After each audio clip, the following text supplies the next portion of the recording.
Corona संकट के चलते लॉकडाउन और बाजार के बॉटम को आज ठीक 1 साल पूरा हो गया है। कोरोना संकट के दौरान बाजार ने भी काफी खराब दौर देखा, लेकिन रिकवरी भी जोरदार रही।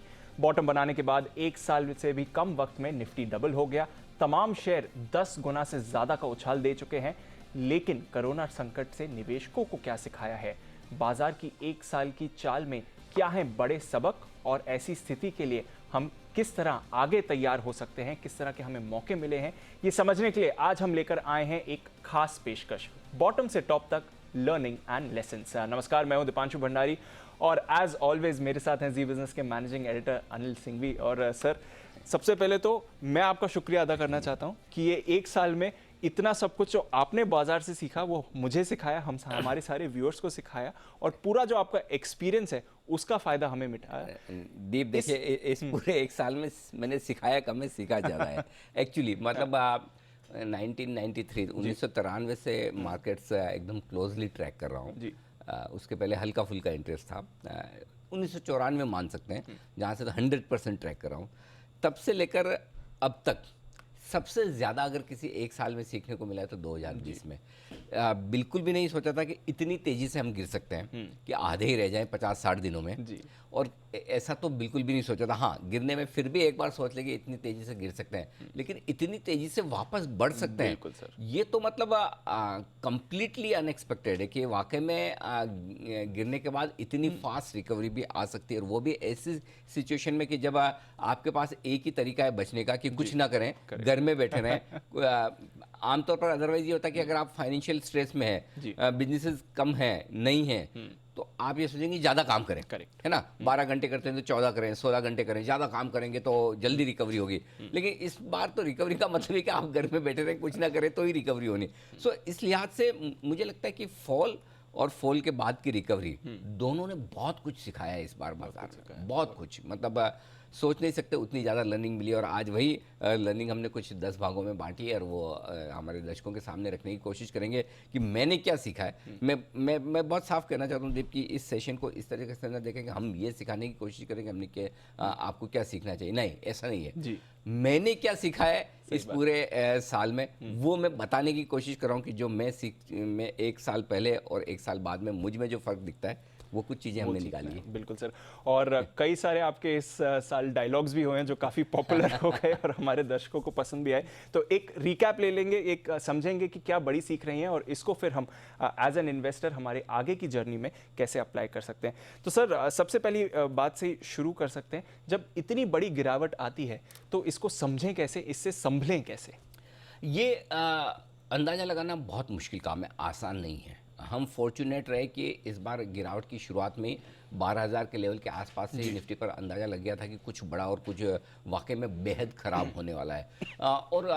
मैं ऑनेस्टली बताऊं, इस गिरावट का जो अंदाज़ा लगाया जब हमने फरवरी के महीने से ये शुरुआत की, मार्च के महीने में नहीं लेना है, नहीं लेना है, जो बड़ी स्ट्रॉन्ग हमने कैंपेनिंग की थी जी सर। उसके पीछे वजह यही थी कि होता है कि जब आप बुल मार्केट में हैं, लाइफ टाइम हाई के आसपास मार्केट में आपको सब कुछ अच्छा दिखता है, और फिर जो इस तरह की कोई बड़े करेक्शन के ट्रिगर आते हैं तो आपको ये लगता है कि ठीक है ना, निकल जाएगा।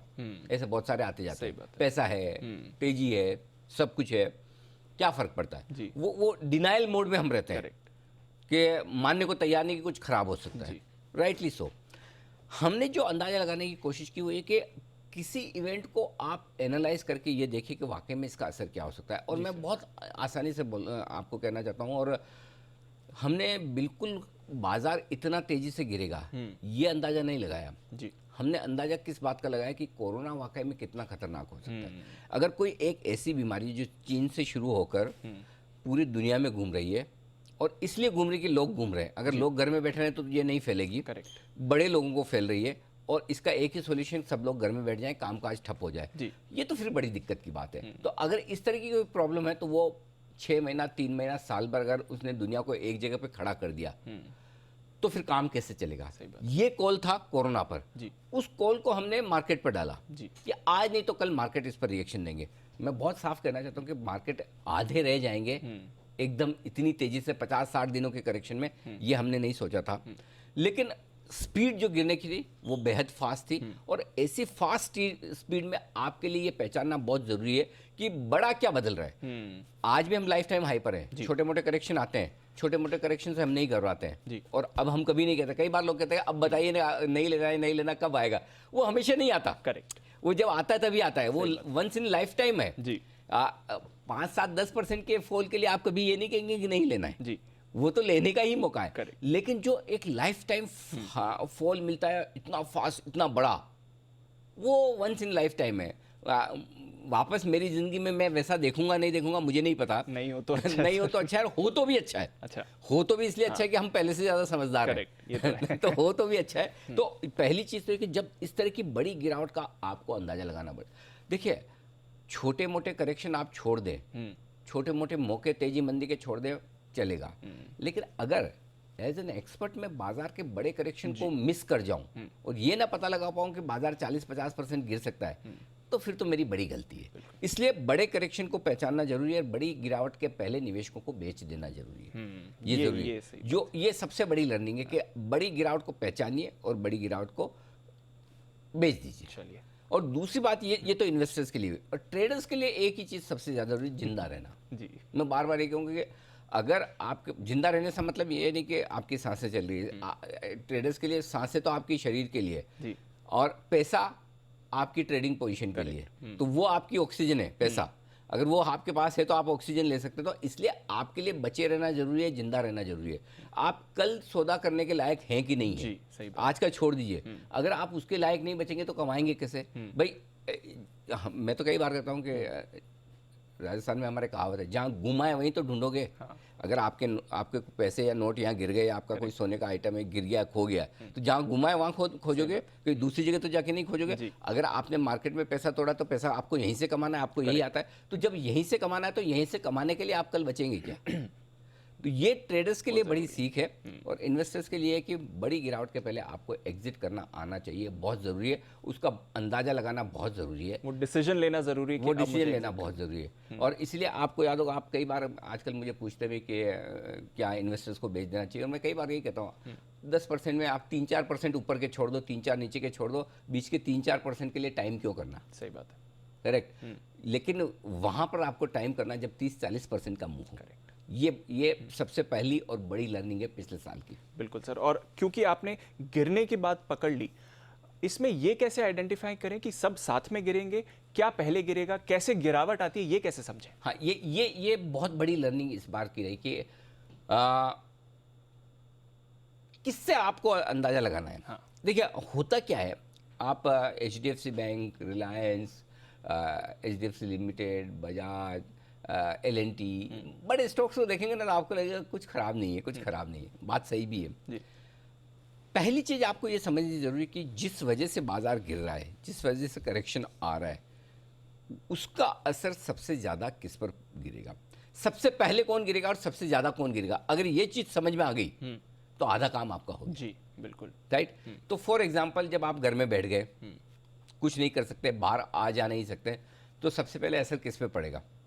उन पर पड़ेगा जो आपके बाहर आने जाने से प्रभावित होते हैं। यानी कि आपके कारें, गाड़ियाँ, यानी कि आपके एयरलाइंस स्टॉक है ना जी। या होटल रेस्टोरेंट्स बंद हो गए, करेक्ट। तो वो स्टॉक्स, तो जहाँ जहाँ बिजनेस बिल्कुल ठप हो रहे हैं, बंद हो रहे हैं, उन पर सबसे पहले असर पड़ेगा। क्लियर कट है जी। लोग बाहर नहीं जा रहे हैं, कंस्ट्रक्शन एक्टिविटी बंद हो गई, रियल एस्टेट एक्टिविटी बंद हो गई, असर पड़ेगा। तो आपको समझ में आ जाता है कि क्या क्या बिजनेसेस बंद हो गए जी। और सबसे पहले वहाँ पर फोकस कीजिए, और वो गिरेंगे, बुरी तरह से गिरेंगे, ये मानकर चलिए, क्योंकि लोग सबसे पहले वहीं अटैक करते हैं। करेक्ट। यार बेचो, इनको बेचो, और होता भी वही है। जो सबसे पहले गिरता है उनकी रिकवरी बाद में आती है, गिरते पहले हाँ, रिकवर। क्योंकि वो सेक्टर वाकई में फंडामेंटली कमजोर हुए हैं। देखो, दो तरह के स्टॉक्स होते हैं। एक कारण है जिसकी वजह से बाजार खराब हो रहा है, कोरोना आ गया, गिरना पड़ेगा। दूसरा है कि बाकी सब गिरे इसलिए मैं भी गिरूं। हाँ, सही बात है। करेक्ट। कि मार्केट की खूबसूरती और मार्केट की कमजोरी दोनों यही है कि सब साथ में गिरते हैं, सब साथ में बढ़ते हैं। तो इसका दूसरा पॉइंट है कि जो स्टॉक मजबूत हैं, अच्छे हैं, वो भी गिरेंगे, लेकिन बाद में। मजबूत और अच्छे शेयर की डेफिनेशन यही है मंदी के बाजार में कि ये बाद में गिरेंगे, पर गिरेंगे जरूर। गिरेंगे जरूर, कम गिरेंगे जी, लेकिन गिरेंगे जरूर। गिरेंगे जरूर। और मंदी के बाजार में जब अच्छे और मजबूत शेयर बिना वजह के 5, 10, 15% गिरते हैं, कोई HDFC बैंक, HDFC लिमिटेड जैसे शेयर, तब जाके बॉटम बनता है। क्योंकि तब है ना, लोगों को लगता है चाहे वो बढ़िया इन्वेस्टर्स हों चाहे FIs हो, अल्टीमेटली सब जगह इंसान बैठे हैं। हम बार बार रिटेल की बात करें, रिटेल को ऐसा समझाएं कि बेचारा तू तो नादान है, तुझे कोई अक्ल नहीं है। ऐसा कुछ नहीं है। जो फंड मैनेजर बैठे हैं वो भी ऐसे ही हैं। अल्टीमेटली कोई तो फंड मैनेजर होगा जिसने 2000 और 1700 रुपये में बजाज फाइनेंस बेचा है। सही बात है। किसी ने तो बेचा होगा। रिटेल का कितना बिक जाएगा, रिटेल का तो कितना बेच देगा, 150 शेयर। बड़ी क्वांटिटी तो फंड मैनेजर्स ही बेच के गए, उन्होंने भी तो उस वक्त कोई कॉल लिया होगा। करेक्ट। सो पॉइंट ये है कि अच्छे शेयर की डेफिनेशन ये है कि ये गिरेंगे लेकिन बाद में। अच्छे शेयर की डेफिनेशन ये गिरेंगे लेकिन थोड़ा सा कम, खराब ज़्यादा गिरेंगे। और गिरने में एक समस्या और है, जब आप गिरते हैं, सपोज कोई स्टॉक ऊपर से 80% गिर गया, यानी 100 रुपये वाला शेयर 20 रुपये रह गया, चलिए ठीक है कोई बात नहीं, 80% गया। लेकिन 20 रुपये वाला शेयर आपके हाथ में है और आपको चाहिए कि वापस 100 रुपये हो जाए, क्योंकि आपने खरीदा, तो आपको 4 गुना बढ़े तब जाके होता है। गिरने में 80%, बढ़ने में 400% चाहिए। बात है। करेक्ट। परसेंटेज में देखिए 20 से गिनेंगे तो 400% बढ़ेगा तब जाके।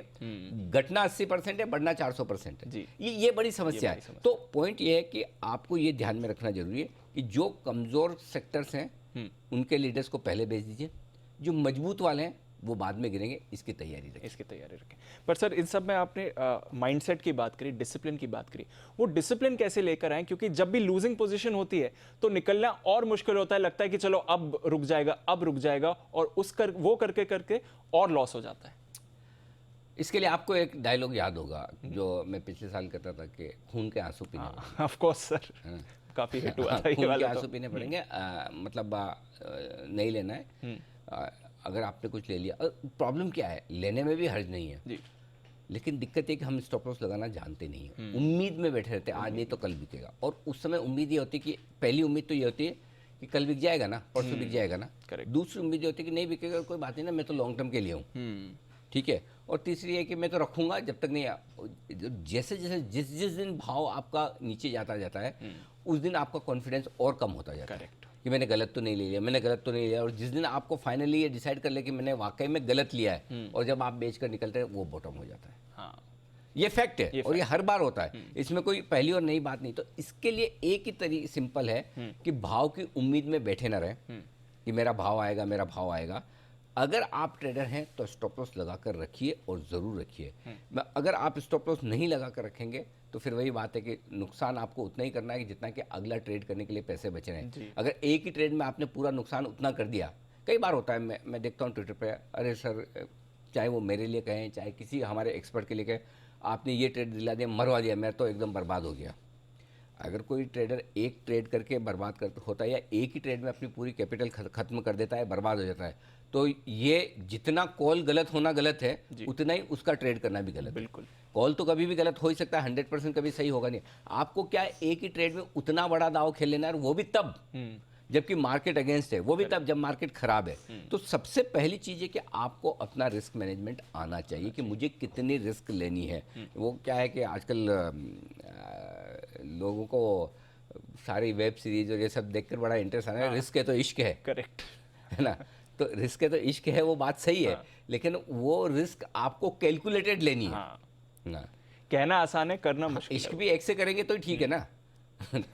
तो वैसा हाल है, तो रिस्क भी कितनी लेंगे जी, लिमिटेड लेंगे तो ही ठीक है। तो पॉइंट ये है कि आपके लिए लिमिटेड रिस्क, आपको अपने स्टॉप लॉसेस पता होने चाहिए जी, और नुकसान कितना करना है ये आपको पता होना चाहिए, ये बहुत ज़रूरी है। अगर आपने रिस्क मैनेजमेंट नहीं रखा, और एक और बात और है, इस तरह के बाजार में आपको हेजिंग की प्रीमियम देनी होगी। अब प्रॉब्लम क्या आती है दीप, कि उस समय पुट ऑप्शंस के दाम होते हैं बहुत ज़्यादा, लोगों को लगता है अरे पुट खरीदेंगे क्या फ़ायदा है इतनी प्रीमियम देकर, तो इससे ज़्यादा तो नुकसान है। लेकिन वही वाली बात है ना कि जब आप इंश्योरेंस खरीदते हैं तो ये थोड़ी सोचते हैं कि मैंने इंश्योरेंस खरीद लिया इसलिए मैं मर जाऊँ ताकि फ़ायदा हो, नहीं तो इंश्योरेंस कंपनी को फ़ायदा होगा। या मैंने गाड़ी का इंश्योरेंस कराया तो मेरी गाड़ी तो जरूर ठुकनी चाहिए, नहीं तो इंश्योरेंस कंपनी को तो प्रीमियम मिल जाएगी, मेरा तो कुछ नहीं। ऐसा तो नहीं सोचते ना। सेम वही पुट के लिए फॉर्मूला है। जब आपकी तेजी की पोजीशन में पुट खरीदे तो आप ये नहीं चाहते ना कि मार्केट खराब हो, तभी आपने लॉन्ग पोजीशन रखी है, उसको हेज करने के लिए पुट ले रहे हैं। नहीं गया तो ठीक है ना, पुट पे थोड़ा नुकसान हुआ, वो इंश्योरेंस है। वो माइंडसेट अगर नहीं लाएंगे तो समस्या है। तो हेजिंग करना और स्टॉप लॉस मेंटेन करना, ये दोनों चीज़ें ज़रूरी है।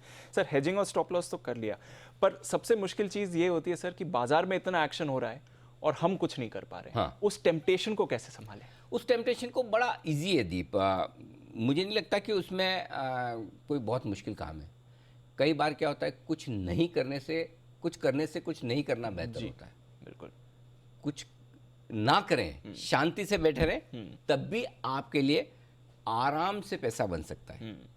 आराम से पैसा बन सकता है। क्या होता है उसका रीज़न भी बताता हूँ। और स्पेशली जब रेंज बाउंड मार्केट छोटा हो, तब तो आपको कुछ भी नहीं करना चाहिए। जो आजकल की मार्केट में हम डिस्कस करते हैं ना कि भाई बेच दें, क्या इस लेवल पे बेच दें, 1000 पॉइंट नीचे में ले लेंगे। 1000 पॉइंट की टाइमिंग करना इन्वेस्टर के बस की बात है ही नहीं, और उन्हें करनी भी नहीं चाहिए। करेक्ट। लेकिन अगर यही बात अगर 2000, 3000, 4000 पॉइंट की है, तो आपको करना चाहिए, बिल्कुल करना चाहिए। लेकिन अगर उसको करने में आप लेट हो गए, समझिए 25-30% मार्केट गिर गया, और उसके बाद आपको लगता है अब बेचूं, अब 10% नीचे ले लूंगा, तो फिर आप गलती कर रहे हैं। ऐसी सिचुएशन में जब आप बड़ा फॉल मिस कर चुके हैं, तो फिर शांति से बैठिए, कुछ मत करिए। इसलिए मैं बार बार बोलता हूं कि देखिए, मंदी टेम्परेरी है, तेजी परमानेंट है। तो कभी कभी कुछ नहीं करने से पैसा बन जाएगा, कुछ करने के बजाय। तो जो लोग, अगर आप, आइडियल सिचुएशन तो ये है कि जब मंदी की शुरुआत हो तब आप बेच दें और बाद में आराम से पैसा लगाएं, लेकिन ये आइडियल है, एक्चुअल नहीं। एक्चुअल सिचुएशन में जरूरी नहीं कि आप ऐसा कर ही पाएं। अगर ऐसा नहीं कर पाए, आपने एक तरफ का आपका मिस हो गया, यानी कि आप बेचने का मिस कर गए, जो कि आमतौर पर लोग करते हैं, तो कोई बात नहीं, जो मिस कर दिया उसको छोड़ो, वो गलती नीचे आकर मत दोहराइए। अब आप बने रहिए। अब आप ये सोचिए, पैसा है तो कहाँ डालना है, नहीं है तो मुझे कैसे संभालना है। वही मेरे को पूछना था सवाल सर कि ठीक है, आपने एग्जिट कर लिया, एडवाइस ले ली, आप तैयार रहे गिरावट के लिए, ये कैसे आइडेंटिफाई करें कि अब ये समय आ गया है, या फिर जो मेरी तैयारी होनी चाहिए वो क्या होनी चाहिए उस समय? देखो, तैयारी के पहले इसमें ना दो चीज़ों पर पहले बोलूँगा। एक तो पहले तो अगर आप हाईवे पर चल रहे हैं और टॉप गियर में हैं, ठीक है, तो आपको पहले न्यूट्रल होना पड़ेगा रिवर्स लेने के लिए। और इसके लिए मैंने एक डायलॉग लिखा है, वो है कैश इज किंग। आपके हाथ में पैसा होना जरूरी है। अगर आपके हाथ में पैसा है तो ही आप इन्वेस्ट कर सकते हैं। तो पहले तो आप कैश में आइए जी। अगर आप कैश में आ गए, बहुत अच्छी बात है। और आमतौर पर एक चीज़ समझिए, जब भी मार्केट में इस तरह की मंदी होती है, तो आपको कैश के साथ साथ एक काम और करना चाहिए जी, गोल्ड ले लेना चाहिए। कैश का मतलब सिर्फ कैश मत रखिए, गोल्ड में कन्वर्ट हो जाइए। ओके। क्योंकि उस समय गोल्ड आपको जबरदस्त रिटर्न देता है। और वो एक तरफ आपका स्टॉक के भाव जो गिर रहे हैं उससे आप बच गए, दूसरी तरफ गोल्ड के दाम बढ़ रहे हैं, वहां पर आपको पैसा बन जाता है।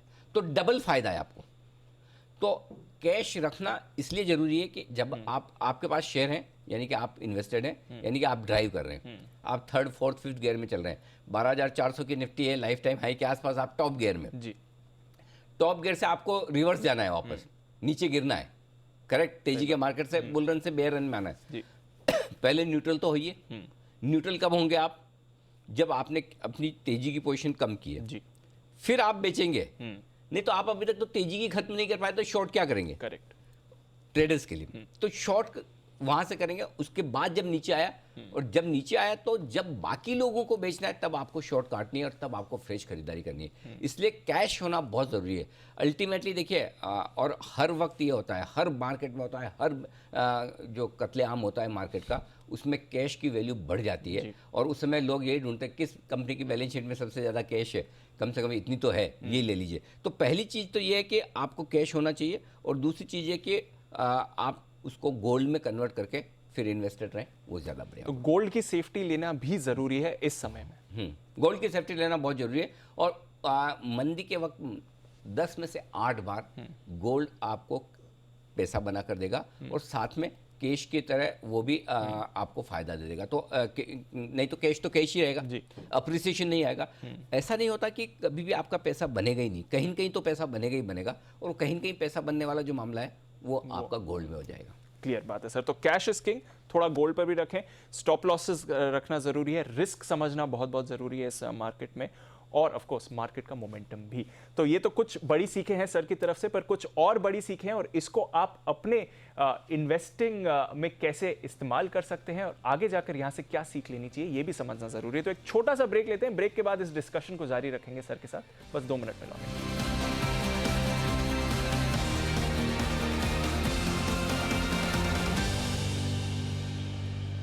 स्वागत है आपका ब्रेक के बाद। बॉटम से टॉप तक learnings and lessons, Anil Singhvi ji के साथ हम समझ रहे हैं कि पिछले एक साल में जो मार्केट की जर्नी रही है उसमें सबसे बड़ी सीख क्या रही है और उस सीख को आप अपनी इन्वेस्टिंग में कैसे अपना सकते हैं। सर, अब तक तो हमने समझा कि बाजार की बड़ी गिरावट को कैसे समझें और उसमें अपने आप को पोजीशन कैसे करें, बट सर ऐसी गिरावट तो किसी ने नहीं देखी थी। जब 1 महीने 6 हफ्तों में बाजार आधा हो जाए तो वो जो डर जो बढ़ जाता है, उस डर को कैसे संभालें और फिर वहां से कॉन्फिडेंस कैसे लाएं वापस बाजार में। एक्चुअली मजा तभी है खरीदने का जब बहुत डर हो। और आमतौर पर डर क्या है कि आज लूंगा, कल फिर से 5% नीचे मार्केट मिलेगा, 3% नीचे मार्केट मिलेगा। करेक्ट, यही डर है। यही डर है कि आज 10,000 का निफ्टी है, नहीं लिया, देखो कल 9.5 हो गया, अच्छा हुआ नहीं लिया, आज 9,000 हो गया, देखो कल 8.5 हो जाएगा। और होता भी है जी, रोज 200, 300, 500 पॉइंट, 1000 पॉइंट गिरता है। करेक्ट। अब आपको वो डर है, वो डर निकलेगा ही नहीं। और कोशिश भी करेंगे लोग तो सब लोग मिलकर उसको निकलने नहीं देंगे उस डर से बाहर। ये तो होना ही होना है, क्योंकि आप जिससे पूछोगे अरे नहीं भाई लेना ही नहीं, क्या फालतू बात करें, है ना। तो उसका एक ही तरीका है दीप, आप ये फॉर्मूला बना दो कि जिस स्पीड से बाजार गिर रहा है ये कितने दिनों में ताला लग जाएगा। सही बात है। 0 हो जाएगा निफ्टी, सेंसेक्स 0 हो जाएगा, बराबर है। अगर हर रोज 1000 पॉइंट के, अब आप ये सोच लो कि 0 तो नहीं होगा जी। अच्छा, कहाँ तक वर्स्ट केस सिनेरियो में 5,000 आ जाएगा निफ्टी या 6,000 आ जाएगा।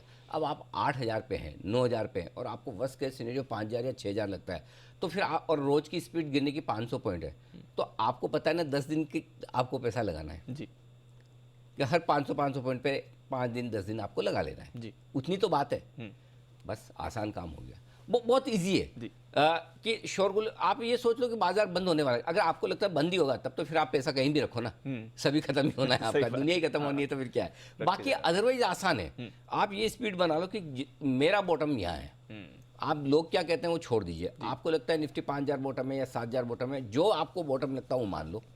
उस बॉटम से आप कितने ऊपर हैं और उस हिसाब से आप गिन लो कि अगले 10 दिनों तक इसी स्पीड से मार्केट गिरता है, 15 दिनों में इसी स्पीड से गिरता है, तो मेरा पैसा पूरा लग जाना चाहिए। और उस हिसाब से इसीलिए हमने शॉर्ट ब्लास्ट एसआईपी दी जी, बिल्कुल, कि आप अगले 6 हफ्तों में दबाकर पैसा लगाइए और 6 महीने बाद आप याद करेंगे, 6 साल बाद आप याद करेंगे। अलग बात है कि 6 महीनों में काम हो गया। और यही दिन था दीप पिछले साल जब मैंने कहा था मैं आज 30 से 40% अपना कैश में म्यूचुअल फंड में डाला, और मैंने डाला भी जी।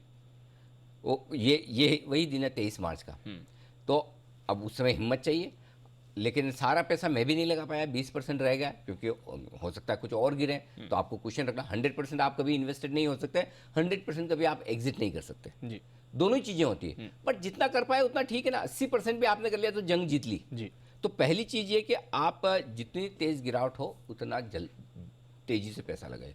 आपकी पैसा लगाने की स्पीड भी उतनी तेज होनी चाहिए। शॉर्ट ब्लास्ट ऐसे दर दर दर दर डालना है, डरना नहीं है वहाँ पर।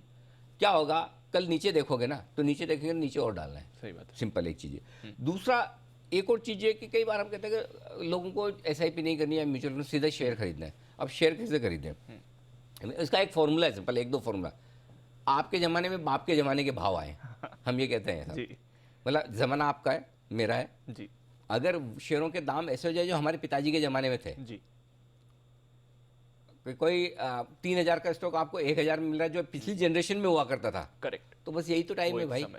और हमने देखा भी काफ़ी सारे स्टॉक्स ऐसे। कई बार आपको याद है वो भी चलता है कि आज एक वड़ा पाव खरीदिए, वड़ा पाव में के 35 रुपये लगते हैं, 35 रुपये में या 25 रुपये में क्या क्या स्टॉक मिल जाते हैं। या बर्गर 100 रुपये का खरीदिए, 100 रुपये में ये 5 स्टॉक आ जाते हैं। तो मैं कई बार कहता हूँ एक सेल का जो दाम होता था 70 रुपये, 100 रुपये, 80 रुपये, सेल के दाम में आपको भेल, आईजीएल, गेल, सेल सब एक साथ 4 मिल रहे हैं। एक के दाम में 4 स्टॉक मिल रहे हैं। यही टाइम है लेने का। ये सेल लगी है जब आपको एक शेयर के दाम में 4 शेयर मिल रहे हैं, एक पे 3 फ्री है।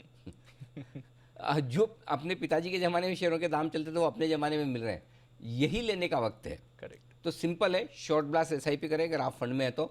और अगर आप सीधे सीधे शेयर खरीदने की ताकत रखते हैं, समझ सकते हैं, तो फिर ये मतलब आपको ये देख लेना है कि कहाँ जबरदस्त वैल्यू बन गई है और बस वो खरीद लेना है। आपने सेल गेल भेल की बात करी, तेल पर भी ऐसे ही एक्शन आते हुए दिखा था। अरे तेल तो पूछे मत, तेल क्या क्या तेल निकाला। और अगर आप पीछे मुड़ के देखेंगे तो आपको बहुत सारे लेसन मिलेंगे। उनमें से एक ये भी है कि मैं जब ये कहता हूँ कि आपको लॉस कितना करना है ये आपको पता होना चाहिए, क्योंकि भाव आपकी उम्मीद से कहीं ज़्यादा गिर सकते हैं। और वर्स्ट के सिनेरियो में हम ये सोच सकते हैं कि 0 हो जाएगा जी, -$35 कच्चा तेल का दाम होगा, ये तो जिंदगी सोचा में ही किसी ने नहीं सोचा होगा। बिल्कुल सर। तो कच्चा तेल आज जो $70 में मिल रहा है, वो खरीदने के लिए आपको $35 मिल भी रहे थे। हाँ। अब वो अलग बात है, कौन ले पाता है, कौन नहीं ले पाता है, कौन ले पाया नहीं ले पाया। लेकिन आप सोचिए, जो आप सोचो आपका सौदा अगर बिगड़ना हो तो वो बिगड़ने में किस हद तक बिगड़ सकता है, इसका एग्जाम्पल पिछले साल कच्चे तेल ने दे दिया कि कोई एसेट क्लास माफ कीजिएगा, नेगेटिव भी हो सकती है और इतनी ज्यादा नेगेटिव हो सकती है कि आप बर्बादी हो जाए। बर्बाद हो जाए। ये हुआ लास्ट ईयर, हुआ। हमने देखा है।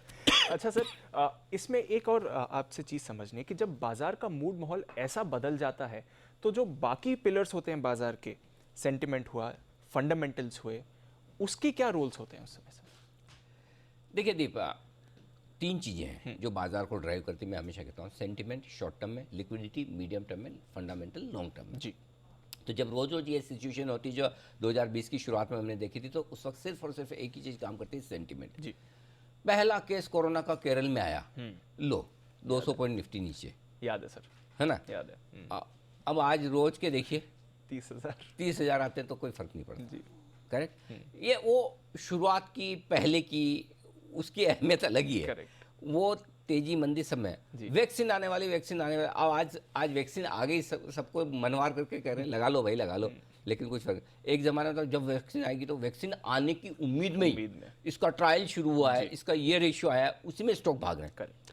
सो ये होगा ही होगा। तो सेंटिमेंट का अपना एक बड़ा इंपॉर्टेंट रोल है, और जो ट्रेडर्स हैं उनको सेंटिमेंट पे बहुत ज़्यादा फोकस करना चाहिए कि सेंटिमेंट कब किस तरह से कैसे बदल रहा है। और इसको फोकस करने का एक ही तरीका है, आप लेवल्स और डेटा पर फोकस करें। डेटा आपको सब बताते हैं, डेटा से सेंटिमेंट समझ में आता है। जी। अगर आपके डेटा लगातार नेगेटिव साइड पर है और लेवल्स आपके लगातार नेगेटिव साइड पर आ रहे हैं, तो आपका ट्रेडिंग डायरेक्शन क्लियर होना चाहिए। ठीक है। कि हमें बेच कर ट्रेड करना है। 4 दिन गिरेगा, एक दिन बड़ी उछाल दिखाएगा, आपको लगेगा बॉटम बन गया, बस उसी में बेच देना है। जैसे कि तेजी के मार्केट में होता है, 4 दिन बढ़ता है, एक आध दिन करेक्शन आता है, लोगों को लगता है कि टॉप बन गया, और वहीं से वापस बाजार नया हाई बनाता है। तो ट्रेडिंग डायरेक्शन आपका क्लियर होना चाहिए, और ये ट्रेडिंग डायरेक्शन आपको लेवल्स और डेटा से मिल जाएगा। तो सेंटिमेंट ट्रेडर्स के लिए बहुत ज़रूरी है। ट्रेडर्स को प्योरली कंप्लीटली सेंटिमेंट के हिसाब से ट्रेड करना चाहिए इस तरह के मार्केट में, और ट्रेंड के साथ रहते हुए जब भी आपको एक सही मौका मिले आपको उस डायरेक्शन में ट्रेड लेना है। मंदी का डायरेक्शन है, बेचकर खड़े रहिए। होता क्या है, ट्रेडर्स के लिए दिक्कत एक ही है, आप ट्रेंड के विपरीत ट्रेड लेकर फिर खड़े रह जाते हैं। मंदी का ट्रेंड है, खरीद लिया, आएगा आएगा ऊपर, और कितना गिरेगा, और फिर खड़े रहते हैं। तेजी का है, ठीक है ना, बेच देते हैं, और कितना बढ़ेगा, या और कितना बढ़ेगा या और कितना घटेगा, ये डिसाइड करने वाला आप और मैं कौन है। करेक्ट। और सिर्फ हमें इसलिए करना है कि हम वो जो सही ट्रेड था, लेना था, वो नहीं ले पाए, यानी कि बेचना था नहीं बेच पाए इसलिए खरीदेंगे, या खरीदना था नहीं खरीद पाए इसलिए शॉर्ट करेंगे। सही बात है। अगर इसी लॉजिक से ट्रेड करना है तो फिर बर्बाद होना निश्चित है। जी। तो इसलिए सबसे पहले आपको अगर ट्रेड करना है तो सेंटिमेंट देखिए, डेटा और लेवल देखिए, उसी डायरेक्शन में रहिए, डायरेक्शन चेंज मत कीजिए। जैसे कि अभी डायरेक्शन तेजी का, तो आपको तेजी के डायरेक्शन में रहना है, पहली चीज। जितना खराब सेंटिमेंट, इन्वेस्टर्स के लिए उतने अच्छे मौके। ये तो बात ट्रेडर्स की, ये अलग बात हो गई। इन्वेस्टर्स को तो भाई अच्छे दाम और अच्छा समय एक साथ तो नहीं आता। ये समझना मुश्किल हो जाता है ना सर, इसके ये समझें कैसे इस बात को? नहीं देखो ना, आप मतलब इससे खराब समय क्या दिखेगा जो 2 मार्च में फरवरी में दिखा था, तो वो खराब समय के साथ ही खराब भाव मिलेंगे। जब सब कुछ ठीक होने लगेगा तो वो भाव आपको मिलेंगे ही नहीं, कभी भी नहीं मिलेंगे। इसलिए आपको तो जितना खराब सेंटिमेंट है उतना इन्वेस्टर्स के हिसाब से तो ये बढ़िया। अब आइए दूसरा जो ट्रिगर है वो है लिक्विडिटी का।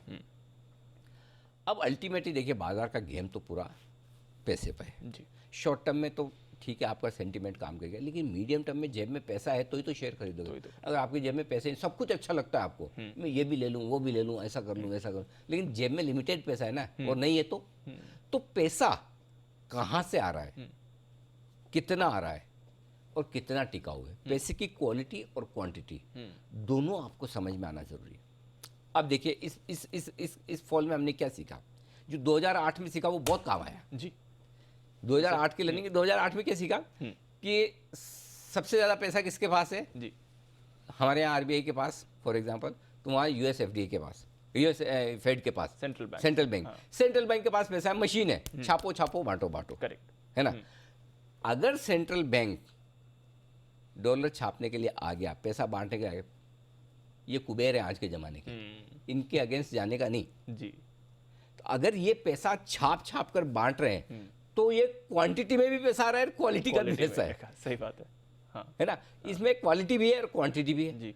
अब जब पैसे की क्वालिटी क्वांटिटी, तो आप और मैं कौन है डिसाइड करने वाले कि सेंटिमेंट बहुत खराब है जी या फंडामेंटल बहुत खराब है जी। है सब कुछ है, सस्ता पैसा, ढेर सारा पैसा कमाओगे कैसे? तो अल्टीमेटली आपका अपने आप वो एक पैसे की क्वालिटी और क्वांटिटी पर आपको समझ में आ गया। जी। और इस बार तो पिछली बार की से सबसे बड़ी लर्निंग 2008 की मंदी से जो हमने भी ली और जो पूरी दुनिया भर के सेंट्रल बैंक्स और रेगुलेटर्स ने, सरकारों ने ली, वो यही कि कोई भी प्रॉब्लम हो भाई, हम कहते हैं ना कि पैसा बड़ी बड़ी प्रॉब्लम को ठीक कर देता है। ये फॉर्मूला पिछली बार का जो सीखा था, इस बार सब सरकारों ने लगाया, मिलके लगाया, जी। कोऑर्डिनेटेड तरीके से लगाया, जी। सब सेंट्रल बैंक लगाया, छापो पैसा, बांटो पैसा, सब ठीक हो जाएगा। और देखिए इसी वजह से 6 महीने में सब कुछ ठीक हुआ है। अगर 6 महीने में सब कुछ ठीक हुआ तो कोई 6 महीने में कोरोना की वैक्सीन नहीं है, आज भी केसेस उतने ही है, सब कुछ हालत बैक टू नॉर्मल नहीं हुई, लेकिन उसके बावजूद मार्केट उससे कहीं ऊपर है। तो उसका सिर्फ एक रीजन है, सारे सेंट्रल बैंक्स को रामबाण दवा मिल गई, यही वाला इंजेक्शन काम करेगा, विटामिन एम। पैसा डालो, मार्केट चलेगा। तो ये आपका लिक्विडिटी वाला गेम हो गया जो मीडियम टर्म में काम आता है। लॉन्ग टर्म में तो फंडामेंटल काम आता है, लेकिन प्रॉब्लम ये है कि जब मार्केट टॉप पर है आपको हर फंडामेंटल अच्छा दिखेगा, बॉटम पे हर फंडामेंटल खराब दिखेगा। बस उस समय आपको एक कॉन्ट्रा कॉल लेना है, सोच करके क्या मुझे इससे और ज़्यादा खराब हो सकते हैं क्या? खराब तो है, इसीलिए ये भाव यार, इसीलिए इस लेवल पर है, लेकिन क्या मैं इससे ज़्यादा खराब हो सकता हूँ फंडामेंटल्स में मार्केट के लिहाज से, या हो सकता हूँ तो कितना? इस चीज़ का जवाब अगर आपने आपसे पूछ लिया आपने, तो आप पैसा लगा लेंगे। लेकिन अगर आपने ये जवाब नहीं पूछा और खाली यही सोचेंगे कि खराब है, खराब है, खराब तो है, तभी 7,500 की निफ्टी आई है, लेकिन और कितना हो सकता है? अगर आप 7,500, 1,000, 1,500 और 6,000, ठीक है ना, 6,000, 1,500 पॉइंट ना, तो 20% और, करेक्ट, ठीक है, 20% झेल लूंगा, तो अपने आप आपका पैसा लग जाएगा जी। तो फंडामेंटल्स में आपको कॉन्ट्रा कॉल लेना होता है। वही तो मुश्किल हो जाता है फिर, वो मुश्किल इन्वेस्टर्स को तो कॉन्ट्रा कॉल लेना ही पड़ेगा। ट्रेडर्स के लिए सेंटीमेंट और लिक्विडिटी है, इन्वेस्टर्स के लिए तो मतलब ट्रेडर्स के लिए कंप्लीट सेंटीमेंट, इन्वेस्टर्स के लिए कंप्लीट फंडामेंटल, और बीच में लिक्विडिटी का आनंद ट्रेडर्स और इन्वेस्टर्स दोनों को उठाना चाहिए। तो आपका मार्केट परफेक्ट हो गया, आपका निवेश करने का, ट्रेड करने का तरीका परफेक्ट हो गया। सही बात है। तो सर आपने ये जो कही फंडामेंटल्स वाली बात, इसको समझाएं, क्योंकि गिरावट जब गिरते हैं तो भी सारी चीज़ें एक साथ नहीं गिरती हैं, जब ऊपर जाते हैं तो पैसा कैसे लगाना है, किधर लगाना है, वो कैसे समझें? इसमें दो चीज़ें हैं दीप, ऊपर जाएंगे तो ऊपर जाने का कोई ना कोई रीजन तो बनेगा, तो वो रीजन आपको पता होना चाहिए। और आमतौर पर जब बाजार का बॉटम होता है तो आपको पता नहीं होता कि रीजन क्या बनेगा। फॉर एग्जांपल इस वक्त पता था आपको कि वैक्सीन आएगी तो सब ठीक हो जाएगा, तो आपने फार्मा कंपनियों से शुरुआत की जी, तो बहुत क्लियर कट ट्रेड है कि फार्मा लीजिए, फार्मा लीजिए। अब फार्मा चल गया, सबने ले लिया, इसलिए सबको ठीक लगता है, लेकिन कायदे से फार्मा चलना तो वही चाहिए कि जो वैक्सीन बना रहे हैं। बाकी फार्मा कंपनियों की तो उतनी ग्रोथ नहीं आनी थी, घर में बैठा हुआ आदमी कम बीमार पड़ेगा, हम बाहर नहीं खा रहे हैं, रोड पे नहीं घूम रहे, एक्सीडेंट्स नहीं होंगे, फालतू में स्ट्रेस लेवल कम है। अगर किसी का घर पे रह के बढ़ जाए तो अलग बात है, बट अदरवाइज तो कंपेरेटिवली लोग कम बीमार हुए हैं, करेक्ट। तो उस लिहाज से फार्मा कंपनियों में ऐसे तो ट्रेड नहीं बनता था, लेकिन लोगों ने ये डिसाइड किया कि फार्मा कंपनियों का बिजनेस बढ़ेगा, और वो चल भी गया। वैक्सीन आई नहीं आई, लेकिन वो बढ़ गया। तो पहली चीज़ तो वो आपको नई थीम पहचानने की क्या आपके लिए चलेगा, लेकिन उससे ज़्यादा इंपॉर्टेंट जो है, जिस वजह से मंदी आई है उस वजह से किन कंपनियों का बिजनेस कम नहीं हुआ है या खराब नहीं हुआ है। फॉर एग्जाम्पल घर में बैठे रहे, खा तो उतना ही रहे जी, हो सकता है पहले से ज़्यादा खा रहे हो, बना बना के अलग अलग नई नई डिशेज, ये भी ट्राई करो, वो भी ट्राई करो, ये बेकिंग का ट्रेंड आया था। हाँ, उस शुरुआत में 10-15 दिन तो सबको लगा बना बना के डिश डालो सोशल मीडिया पे, मैंने आज ये पकाया, आज वो पकाया, फिर लोग ही पक गए कि भाई ये क्या चल रहा है। तो कब तक करोगे आप? लेकिन कंजम्पशन, आपकी इलेक्ट्रिसिटी आप कंज्यूम कर ही रहे हो, तो इलेक्ट्रिसिटी कंपनी को क्या खराब होना है? कुछ नहीं। खाने पीने की चीज़ें एफएमसीजी कंपनियों को क्या खराब होना है? कुछ नहीं, ठीक है। उल्टा आपने कंजम्पशन कुछ चीज़ों को आप बढ़ा दिया जी। फॉर एग्जांपल आप इंटरनेट, करेक्ट, एंटरटेनमेंट, मीडिया, ये सारी चीज़ों का कंजम्पशन बढ़ गया जी, तो यहाँ पे अपने आप आपके लिए मौके बन गए, करेक्ट। तो जिन चीज़ों का बिजनेस पर कोई फर्क नहीं पड़ रहा मंदी के बावजूद, सबसे पहले तो वो सबसे सॉलिड है, वो खाली बाजार के मूड के साथ गिरेंगे, और वो मूड के साथ गिरेंगे तब आपको खरीद लेना है। ठीक है। पहली चीज। दूसरी चीज है कि जिनके बिजनेस बढ़ने वाले हैं वो आपको धीरे धीरे समझ में आएगा। अब इसमें कुछ कुछ थीम ऐसी होगी कि आपको समझ ही नहीं आएगा कि इसका क्या होगा। एक तरफ आप देखोगे रियल एस्टेट के मतलब फ्लैट बिक ही नहीं रहे, तो आपको लगेगा खरीदना ही चाहिए। दूसरी तरफ आप 6 महीने बाद का सोचोगे तो ऐसा लगेगा अब तो लोग नए घर खरीदेंगे, बड़े घर खरीदेंगे, होम फर्निशिंग कराएंगे, घर वर्क फ्रॉम होम करना है तो पर्दे ठीक होने चाहिए, सोफा ठीक होना चाहिए। करेक्ट, सही बात है। तो वो आगे की थीम बनती है। सिमिलरली कई बार ये होता है कि आपको लगता है कि चलो ऑटो में क्या होगा, लोगों ने तो गाड़ियां खरीदना बंद कर दिया, खरीदेंगे ही नहीं, बाहर ही नहीं निकलेंगे तो गाड़ियां कौन खरीदेगा जी। और दूसरी तरफ ये होता है कि अरे अब तो पब्लिक ट्रांसपोर्टेशन में नहीं जाएंगे, अपनी खुद की गाड़ी होनी चाहिए। ये चीजें बहुत फास्ट बदलने वाली होती है।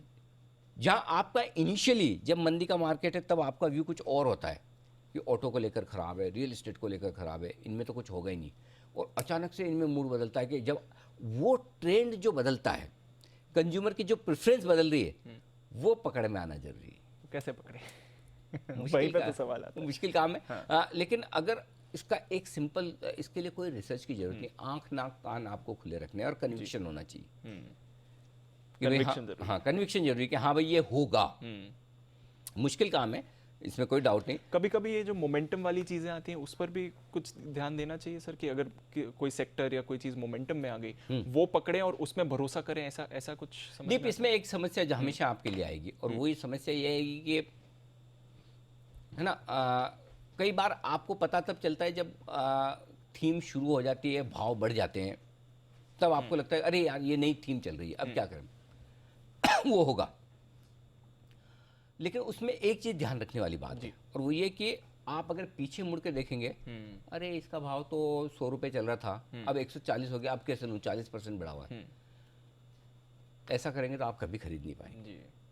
आप ये देखिए कि वो 200 वाला 100 हुआ है, 200 वाला होकर 140 हुआ तो अभी भी 60 का पोटेंशियल है, तो आप ले पाएंगे। तो पीछे के भाव देखकर अगर आप आगे खरीदारी करने की कोशिश करेंगे तो नहीं होगा, पहली चीज है। दूसरी बात है कि हर बार की तेजी में नए लीडर्स आते हैं और उन नए लीडर्स पर आपको भरोसा करके आगे चलना ही पड़ेगा, इसके अलावा ये बहुत क्लियर कट है। और इसीलिए मैं कहता हूँ कि जब मार्केट गिरता हुआ मार्केट है, आप बेच के निकले, बढ़ता हुआ मार्केट है, डुबकी लगा लीजिए। आप खड़े होके साइड में खड़े होके नदी बहती हुई देख रही हैं, वो देखने में ठीक है, मजा आ रहा है कि देखने में फील गुड फैक्टर है, लेकिन जो नहाने का मजा है, डुबकी लगाने का जो मजा है, वो तो पानी में उतर के ही आएगा। तो पानी में उतरना जरूरी है। और अंत में जो पिटे हुए शेयर हैं, जिनके बिजनेस उतने अच्छे नहीं है या वो सिर्फ ठीक है पिट गए, मार्केट का मूड माहौल ठीक होगा तो अल्टीमेटली वो भी चलेंगे।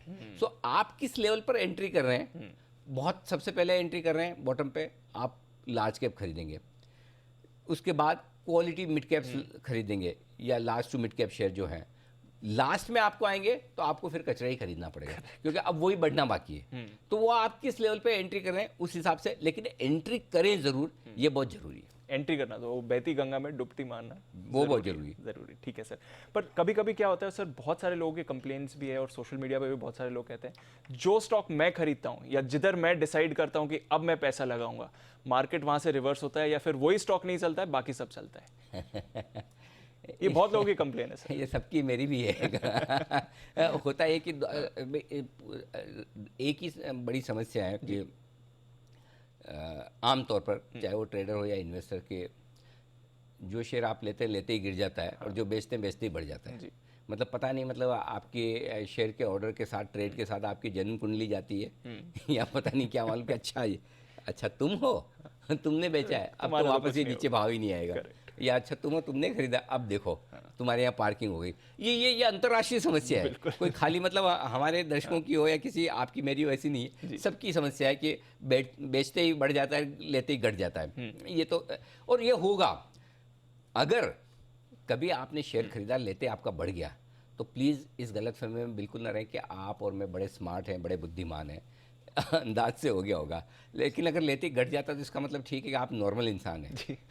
तो बस ये कि हाँ, ये होना ही है। बस ये कि आपको ये पता रहना चाहिए कि भाई मैंने शेयर सही खरीदा। तो इसका एक ही तरीका है कि आपका भरोसा पूरा होना चाहिए और तैयारी पूरी होनी चाहिए। जिस वाक्य का इस्तेमाल मैं साल में सबसे ज़्यादा करता हूँ वो, hope for the best, prepare for the best. आप अच्छा सोचो, पॉजिटिव सोचो और उसके बाद शेयर खरीदो।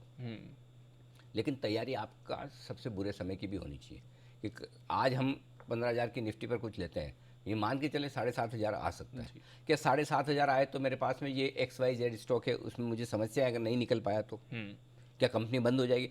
अगर कोई आपको लगता है कोई कंपनी निफ्टी के लेवल से खुलनी या बंद होनी है कि निफ्टी आधा रहेगी इसलिए कंपनी बंद हो जाएगी, तो वो शेयर तो आपको पहले ही बेच देना चाहिए।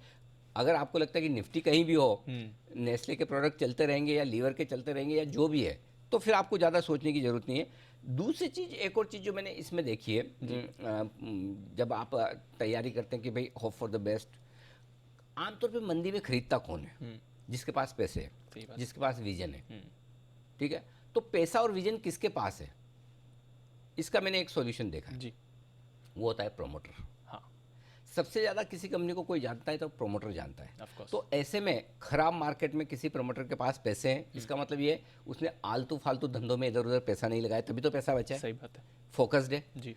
दूसरा, अगर वो प्रोमोटर अपनी कंपनी के शेयर खरीद रहा है या कंपनी बायबैक कर रही है या प्रोमोटर बायबैक कर रहा है या अपनी स्टेक बढ़ा रहा है, बस वो मौका है, वो पकड़ लो उस शेयर को। क्लियर है सर। तो कई बार हम जब कहते हैं कि नहीं लेना है, तो यहाँ पर एक और बात ध्यान में रखिए, कभी सस्ते दाम पर कोई प्रमोटर आपसे शेयर मांगने आ जाए, बायबैक करे, इस तरह के माहौल में कि चलिए मैं बायबैक करूँगा, नहीं देना है।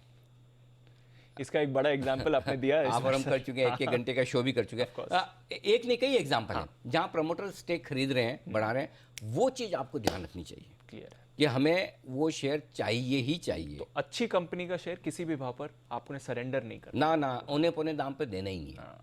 पकड़ के बैठ जाओ, कुंडली मार के। क्लियर बात है सर, बहुत सारी सीखें आपने समझा दी सर। पर मैं आपकी तरफ से जानना चाहूंगा कि इन सब में आप कहते हैं कि हर बुल मार्केट, हर बेयर मार्केट एक कुछ ना कुछ सिखा के जाता है, राइट। इस मार्केट ने आपको क्या सिखाया, क्योंकि दोनों तरफ का एक्शन हुआ है इस बार? तो देखिए दीप, होता क्या है, अगर तेजी के मार्केट का तो मजा तभी है जब बुल रन खत्म हो तो आपके पास पहले से ज़्यादा पैसे होने चाहिए। यानी कि आपका पोर्टफोलियो पहले से ज़्यादा वैल्यू का होना चाहिए कि आपने 10 लाख से शुरू किया तो आपका पोर्टफोलियो 20, 25, 30 लाख कुछ तो होना चाहिए, तब तो आपने तेजी के मार्केट को एंजॉय किया है। बिल्कुल। और मंदी के मार्केट में एक ही चीज़ है, पैसा तो बनता नहीं। और सब किसी का नहीं बनता, कोई हार्डली कोई 2-4 एक्सेप्शनल लोग बना ले तो अलग बात है, लेकिन ज्ञान तो बनता है, नॉलेज तो बढ़ती है। तो हर मंदी के मार्केट के बाद में आप अपने आप से सवाल पूछें कि क्या मैं पिछली बार से ज़्यादा समझदार हूँ? और समझदार हूँ का सवाल नहीं है, उसका जवाब तो हमेशा हाँ ही आएगा, हाँ मैं समझदार हूँ, मेरे को भी लगता है कल से ज़्यादा मैं आज समझदार हूँ, और हर रोज़ यही लगता है। लेकिन क्या इस समझदारी को मैं अगली बार काम में लूँगा? मैं 2020 में इसलिए अपने आप को समझदार मान के चला क्योंकि 2008 में मैंने जो सीखा वो काफ़ी कुछ काम आया। मैं ये तो नहीं कहता 100% काम आ गया, लेकिन 2008 में मंदी वाली चीज़ तो 100% काम आई। तेजी वाली चीज़ में कि पैसे छाप कर जो तेजी बन जाती है वो कुछ हद तक हम सीखे, लेकिन इतनी बड़ी बनेगी ये इस बार सीखा है। तो पहली चीज़ ये कि आपको हर बार ये ध्यान में रखना जरूरी है कि मंदी का मार्केट जब भी खत्म हो तो आपके पास नॉलेज पहले से ज़्यादा होनी चाहिए। और तेजी का मार्केट जब खत्म हो तो आपके पास पैसे पहले से ज़्यादा होने चाहिए। और अगर ये दो चीज़ आपने कर ली तो फिर आप जंग जीत गए। और इसलिए मैं बार बार बोलता हूँ दीप कि अल्टीमेटली न तेज़ी में आपको बहुत यूफोरिक हो जाना है और बहुत अनाप शनाप तरीके से ये सोचना कि अरे अब तो मार्केट कभी नीचे आएगा नहीं, और न मंदी में ये सोच लेना कि बस ताला लगा देंगे। जो लोग ये सोचते हैं कि हमने तो आज तक शेयर बाज़ार में पैसा लगाया नहीं, हम तो लगाते नहीं, तो मतलब जुआ है, सट्टा है, हम तो देखते ही नहीं इस तरफ। और दूसरी तरफ एक ऐसे लोग हैं जो जिनका कोई बाकी एसेट क्लास से लेना नहीं है, सारा का सारा इक्विटी में पैसा है। दोनों ही तरह के लोग गलत हैं। जो 100% इक्विटी में वो भी उतने ही गलत हैं जितने 100% डेट या दूसरे में। एक बैलेंस मिक्स होना ज़रूरी है। अगर आपने वो बैलेंस बनाकर पोर्टफोलियो किया है, प्रॉब्लम क्या है, 2% 3% इक्विटी लेकर आपकी टेंशन है 100% की, और 95% गोल्ड और रियल एस्टेट में उसके बारे में आप कभी सोचते नहीं। तो आपको किस चीज़ में कितना पैसा लगाया, टेंशन भी उसी प्रोपोर्शन में लेनी चाहिए। करेक्ट। 2 शेयर लेके आपको दुनिया भर की टेंशन है और उसके सामने प्रॉपर्टी गोल्ड में इतना पड़ा और उसके भाव 8-10 साल से नहीं बढ़ रहे हैं, उसकी कोई टेंशन नहीं। तो इसलिए आप वो सोचिए। बाकी इक्विटी मार्केट में अगर आपका पेशेंस है आप पैसा बनाएंगे। और इसीलिए शो का अंत उसी लाइन से करूँगा, इंसान हो या निफ्टी, अंत में जाना ऊपर ही है। बिल्कुल सर। और अगर 2020 में भी आपने अपनी हेल्थ का ध्यान रखा और आप बने रहे तो मार्केट में तो सब लेवल आ जाएंगे। बिल्कुल। तो मैं इसलिए कहता हूँ कि इंसान हो या निफ्टी, अंत में जाना ऊपर ही है। और ऐसे में इससे पहले कि निफ्टी ऊपर जाए आपको हमें ऊपर नहीं जाना है। जी। तो हमें अपनी हेल्थ का ध्यान रखना है। वेल्थ तो ये मार्केट अपने आप बना देगा, अगर आप बने रहेंगे वेल्थ बनती रहेगी। भरोसा रखें मार्केट। भरोसा रखें, बने रहें, जमे रहें, टिके रहें। जो टिका रहेगा वो पैसा बनाएगा। बिल्कुल सर, और बहुत बहुत शुक्रिया इस पूरे साल में हमें समझाने के लिए, डराने के लिए नहीं मार्केट एक्शन से। आपने ना मैं तो हर बहुत स्टेप पर सीखा हूँ हमें दीप आपके साथ, और ये तो पूरी जर्नी हमने एक साल में साथ साथ बहुत सीखी है और अमेजिंग रहा है। आई एम श्योर कि अगली बार कभी भगवान न करे अगर ऐसा मौका आए जी सर, तो ये जो सीखा है उसको हम लागू कर पाए। बिल्कुल सर, वही बात थी कि आपने सिखाए, एकदम प्रैक्टिकल सॉल्यूशंस हमें सिखाएं, और अगली बार डरे नहीं, घबराए नहीं, कैसे मार्केट को समझें और उसका फायदा उठाएं। बहुत बहुत शुक्रिया सर हमारे साथ जुड़ने के लिए और अपनी सारी सीख हमें सिखाने के लिए। एक साल हो गया मार्केट बॉटम का, जबरदस्त रिकवरी रही है। ये थी अनिल जी की जर्नी बॉटम से टॉप तक मार्केट के थ्रू, और क्या हमारी की लर्निंग्स और लेसन्स रहे हैं। बहुत बहुत शुक्रिया हमारे साथ जुड़ने के लिए।